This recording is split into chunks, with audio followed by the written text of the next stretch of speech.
El mapa de los días. Parte 7.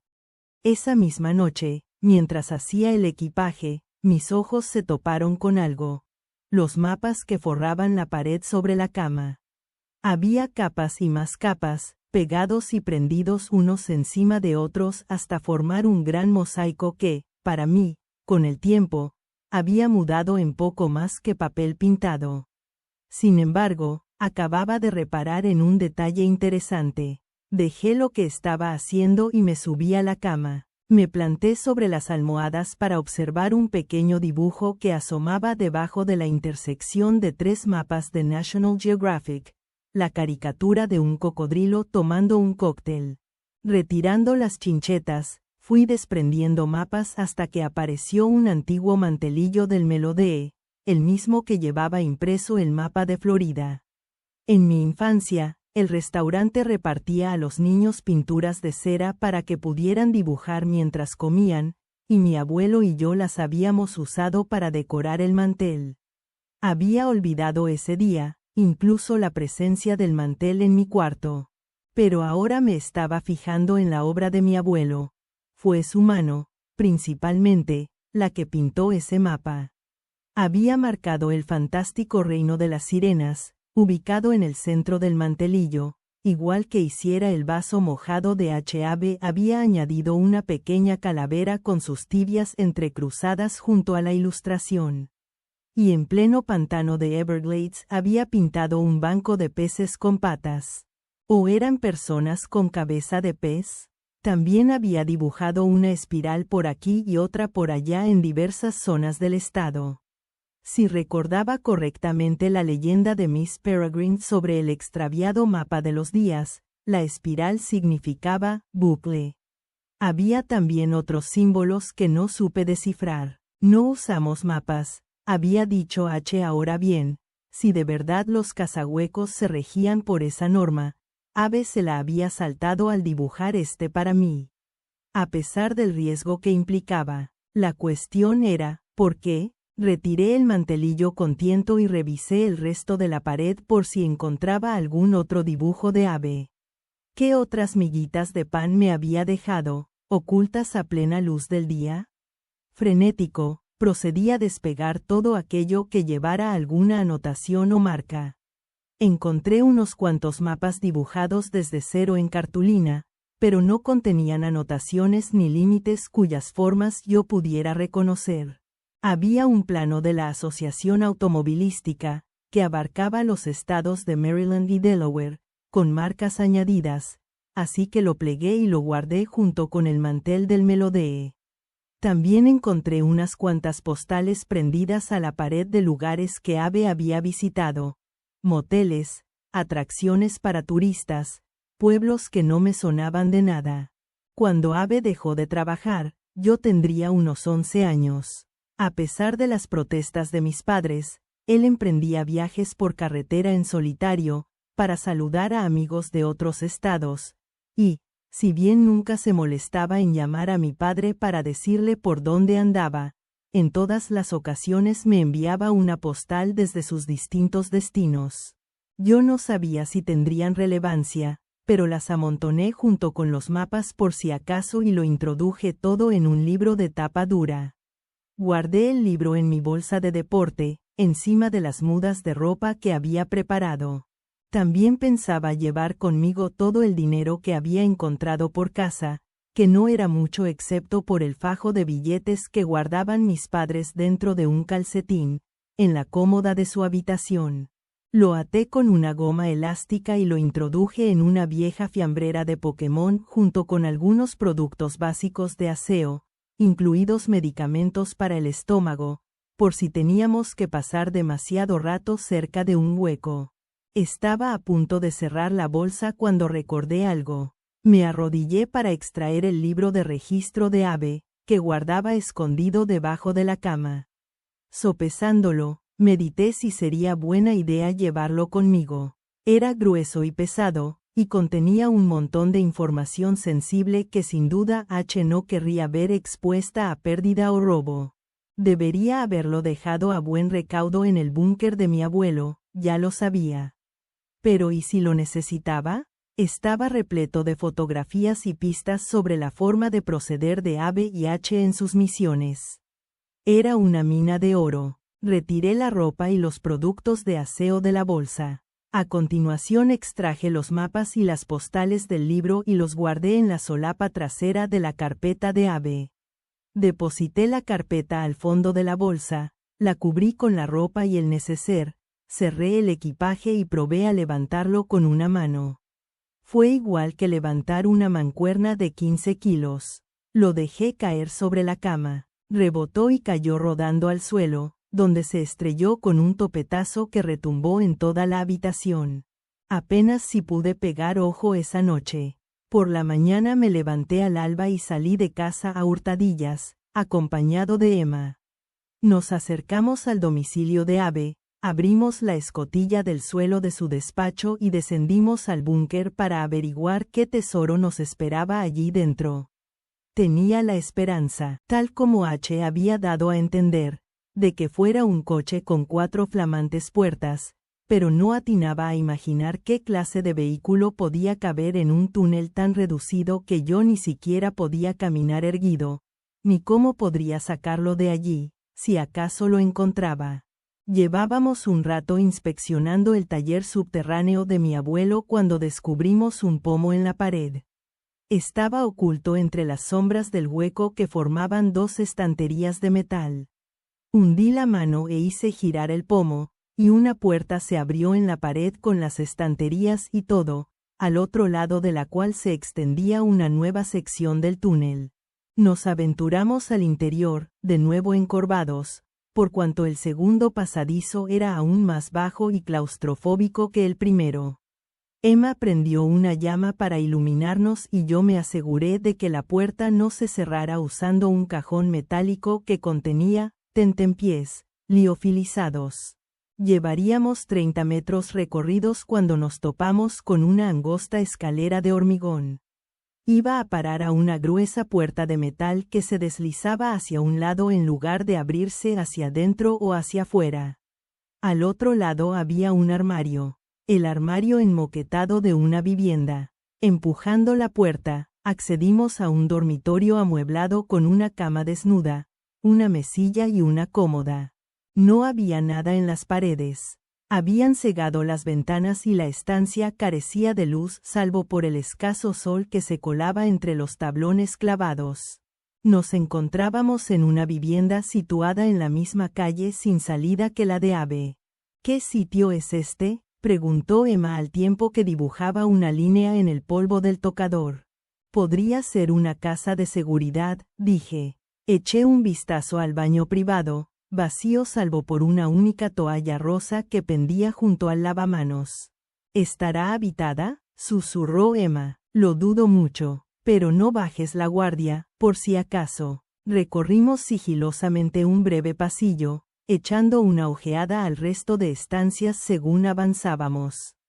Contaba con el mobiliario justo, muy parecido al que se suele ver en las casas de muestra o en las habitaciones de los moteles de carretera. Anónimo, pero suficiente para crear la ilusión de que vivía alguien allí dentro. Llegué al final del pasillo y doblé hacia la izquierda para acceder a lo que resultó ser el salón. La distribución era idéntica a la de la casa de mi abuelo y experimenté una extraña sensación de déjà vu por el hecho de conocer al milímetro un espacio en el que jamás había puesto el pie. La ventana del salón también estaba cegada, así que me encaminé a la puerta principal y miré por la mirilla. Allí estaba la residencia de Abe, a menos de 100 metros, al otro lado de la calle. Nos acercamos al garaje y en el instante en que lo pisamos tuvimos claro que el propósito de la casa era albergar esa única estancia. En las paredes, atestadas de ganchos y estantes, había toda clase de herramientas y repuestos. Y en el centro de todo ello, rodeados de focos, destacaban 2 coches aparcados puerta con puerta. Alucina, dije, sí que tenía coche, y no uno, sino 2. Uno era un Caprice Classic de color blanco. Parecía una pastilla de jabón con ruedas y era el favorito de los conductores ancianos de Florida. Reconocí el vehículo de mi abuelo, el que usaba antes de que mis padres lo obligaran a dejar de conducir. Pensaba que se había deshecho de él, pero ahí estaba. El otro era un potente coupé negro que parecía un Mustang de la década de 1960, solo que con el cuerpo más ancho y líneas más aerodinámicas. No habría sabido decir la marca con seguridad, porque no contaba con un distintivo que permitiera identificarlo. El Caprice debía de ser para desplazarse de incógnito, supuse. El otro era para viajar deprisa y fardar un poco. ¿De verdad no sabías que los tenía? Me preguntó Emma. No tenía ni idea. Sabía que antes conducía, pero mi padre lo obligó a dejarlo cuando no pudo pasar el examen visual del Departamento de Vehículos Motorizados. Él solía viajar en solitario, salidas de varios días, en ocasiones de semanas enteras, igual que cuando mi padre era niño, solo que con menos frecuencia. Pasar de moverse a su antojo a depender de mis padres y de mí para ir al supermercado o al médico. Debió de ser duro. No obstante, mientras lo estaba diciendo, me asaltó la idea de que tal vez Abe nunca dejara de conducir. Sencillamente lo guardó en secreto. Y sin embargo conservó los coches, observó Emma, y los mantuvo como nuevos, señalé yo. A diferencia del resto de la casa, los coches tenían un poco de polvo, pero, por lo demás, estaban impecables. Debía de acudir en secreto de vez en cuando para ocuparse de ellos. Sacarles brillo, cambiarles el aceite, para tenerlos a punto por si le hacían falta, sin que mis padres lo supieran. Lo que no entiendo es por qué se molestaba, dijo Emma. ¿En perseguir a los huecos? ¿En tener una familia?, replicó. Yo no sabía qué responder a eso, así que no dije nada. Abrí la portezuela del Caprice y me apretujé en el interior antes de ponerme a buscar en la guantera la tarjeta de matriculación. Seguía vigente, por cuanto había sido renovada pocas semanas antes de su muerte. Sin embargo, el coche no estaba a su nombre. ¿Alguna vez has oído hablar de un tal Andrew Gandy?, le pregunté a Emma a la vez que le tendía la tarjeta por la puerta abierta. Debe de ser un nombre falso que usaba. Me devolvió la tarjeta. Por Dios. Cerré la guantera y bajé del coche. Emma exhibía una expresión extraña. ¿Qué? Me pregunto si, Abe, sería siquiera su verdadero nombre, dijo. La idea no era descabellada, pero me molestó, no sé por qué. Pues claro que sí. Emma me miró. ¿Estás seguro? En sus ojos se leía una pregunta no formulada. Si Abe era capaz de semejante engaño, ¿lo sería yo también? No tengo ninguna duda, respondí, y di media vuelta. Son casi las 9. Escojamos un coche y volvamos a casa. Tú conduces. Elige tú. La elección no entrañaba complicación. El Caprice era más práctico. Tenía 4 puertas en vez de 2, más espacio de maletero y atraería menos atención en ruta. Pero el otro coche era muchísimo más guay y parecía infinitamente más rápido, así que, después de 3 segundos de debate interno, lo señalé y dije, nunca había hecho un viaje largo por carretera, solamente al sur de Florida para visitar a unos primos de Miami, y eso apenas si contaba, y la tentación de rodar en ese coche era demasiada como para resistirse. Montamos en el vehículo. Abrí la puerta del garaje y puse en marcha el motor, que cobró vida con un rugido tan ronco y glorioso como para arrancarle un respingo a Emma. Mientras recorría marcha atrás el acceso de los vehículos en dirección a la calle, la vi poner los ojos en blanco. Igualito que Abe, dijo a voz en cuello para hacerse oír por encima del motor. ¿A qué te refieres? A elegir un coche como este para una misión secreta. Una vez en el exterior, dejé el coche en reposo, aparqué el automóvil de mis padres en el garaje de Abe y cerré la puerta. A continuación monté de nuevo en el coupé misterioso, le dediqué una sonrisa a Emma y pisé el acelerador. El motor rugió como un animal salvaje cuando salimos quemando rueda, empotrados contra el asiento. Uno necesita un poco de diversión de vez en cuando, incluso en plena misión secreta. Mientras Emma y yo estábamos fuera, Miss Peregrine había regresado de su noctámbula reunión y había caído frita en su cama del primer piso, una de las pocas ocasiones en que realmente se echó a dormir, que yo supiera. Congregamos a todos los niños en un dormitorio de la primera planta y cerramos la puerta para que las voces no la despertaran. Les pedí que comunicaran su decisión a mano alzada. ¿Quién se apunta? Enoch, Olive y Millard levantaron la mano. Claire, Hugh, Bronwyn y Horace no lo hicieron. Las misiones me ponen nervioso, se excusó Horace. Claire, dijo Emma, ¿por qué no has levantado la mano? Ya nos han asignado misiones, alegó ella.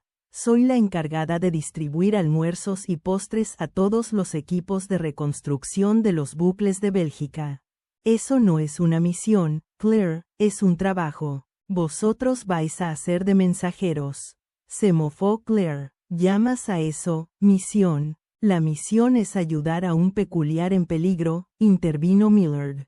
Después de entregar los paquetes. ¿Y tú, Bronwyn? Pregunté yo. ¿Te vienes o no? Me incomoda mentirle a Miss P. ¿No deberíamos contárselo todo? No, replicamos todos al unísono, excepto Claire. ¿Por qué no? Quiso saber Bronwyn. A mí tampoco me gusta mentirle, confesé. Pero jamás nos daría permiso, así que no podemos decirle nada. Si de verdad queremos ayudar al pueblo peculiar, esta es la manera, dijo Emma. Ser los pioneros de una nueva generación de guerreros, no ir por el acre chupando cámara. Ni pedir permiso cada vez que queramos hacer algo, añadió Enoch. Exacto, exclamó Millard. La directora nos trata como si aún fuéramos unos críos. Ya contamos casi un siglo, por el amor de los pájaros. Va siendo hora de que nos comportemos en consonancia con nuestra edad. O con la mitad de nuestra edad, cuando menos. Tenemos que empezar a tomar nuestras propias decisiones. Llevo años diciendo eso mismo, apostilló Enoch. Mis amigos peculiares habían cambiado, comprendí, pero los métodos educativos de Miss Peregrine no. Habían probado el sabor de la libertad tras ser expulsados de Cairnholm, al igual que yo, y la temporada en el acre, bajo la supervisión no de una, sino de más de una docena de imbrines, había acabado por asfixiarlos.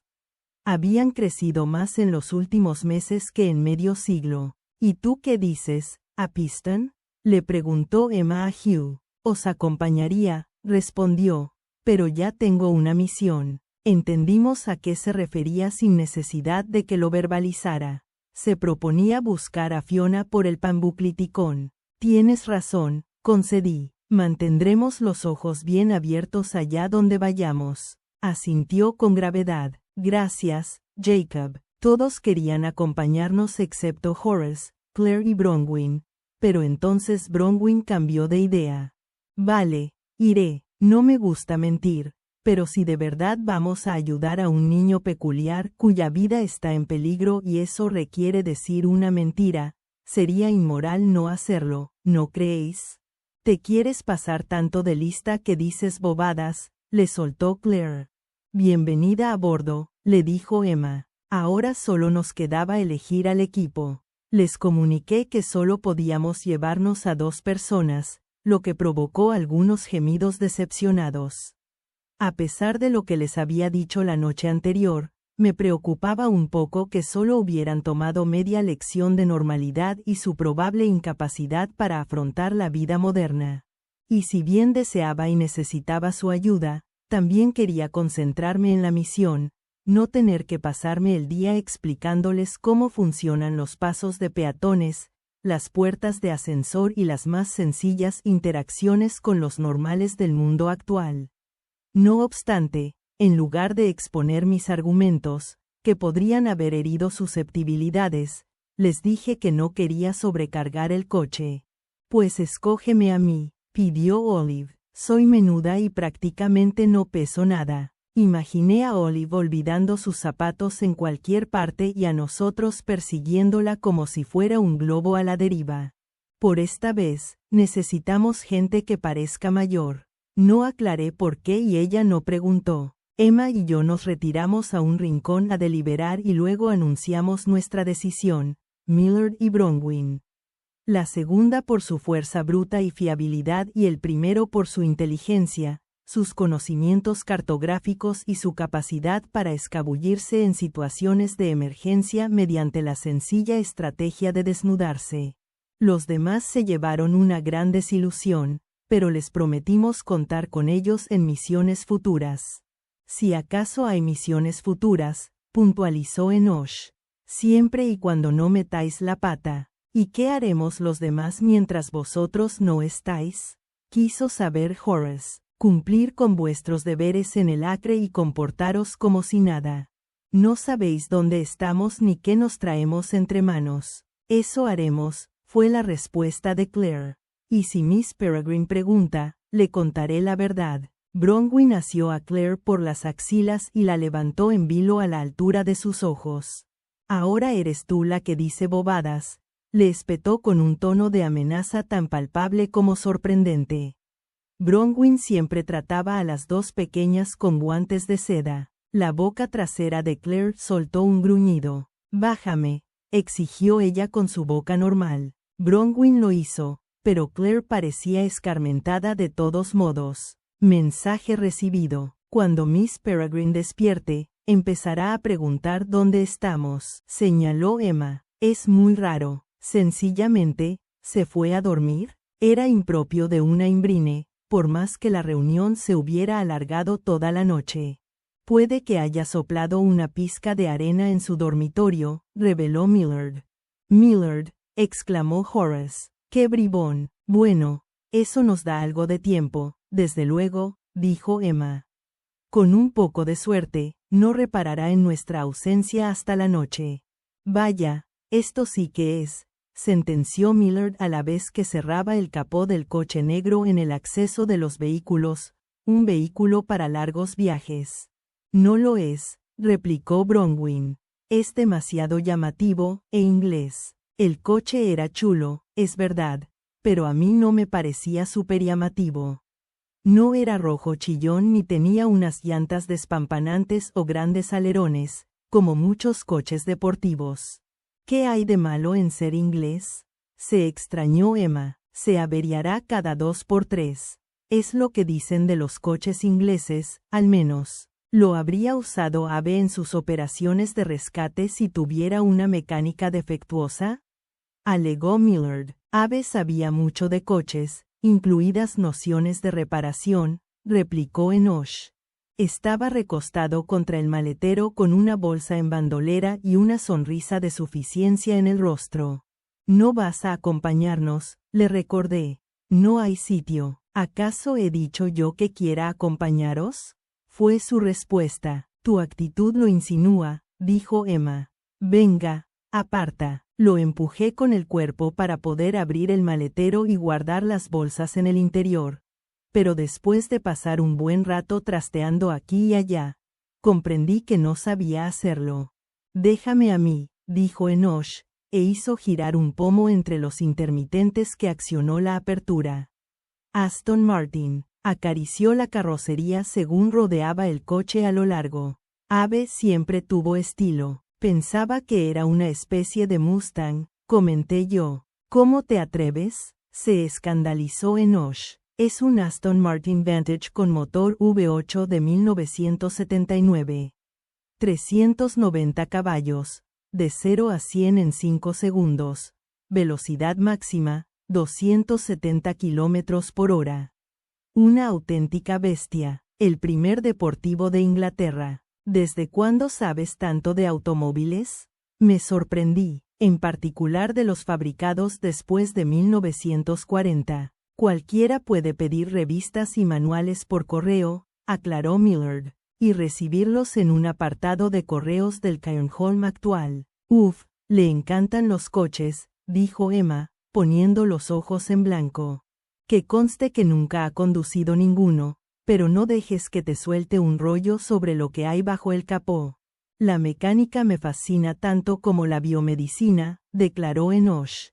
Órganos, Motores. Cambia la gasolina por sangre y vienen a ser lo mismo. Y no necesito un tarro lleno de corazones para resucitar un motor muerto. Una habilidad que te vendría la mar de bien, porque este coche, teniendo en cuenta que es inglés y que tiene 40 años de antigüedad, se puede averiar en cualquier momento a menos que cuente con un mantenimiento impecable. Y ahora que Abe ya no está y todo eso, estoy seguro de que soy la única persona en 2000 kilómetros a la redonda con los conocimientos necesarios para reparar este automóvil. Razón por la cual, aunque no me apetece, plantó la bolsa en el maletero, al lado de la mía. Necesitas que os acompañe. Venga, sube al coche para que podamos irnos de una vez, resopló Emma. Yo delante, exclamó Enoch a la vez que se abalanzaba al asiento del copiloto. Va a ser un viaje muy largo, observó Millard. Suspiré. Por lo visto, no tenía elección. Nuestros amigos se reunieron en el acceso de los coches para vernos partir. Intercambiamos abrazos y nos desearon buena suerte, todos menos Claire, que se quedó en la entrada de la casa, enfurruñada. ¿Cuándo volveréis?, quiso saber Hugh. Esperad una semana antes de empezar a preocuparos, fue mi respuesta. Demasiado tarde, dijo Horace. Ya estoy preocupado.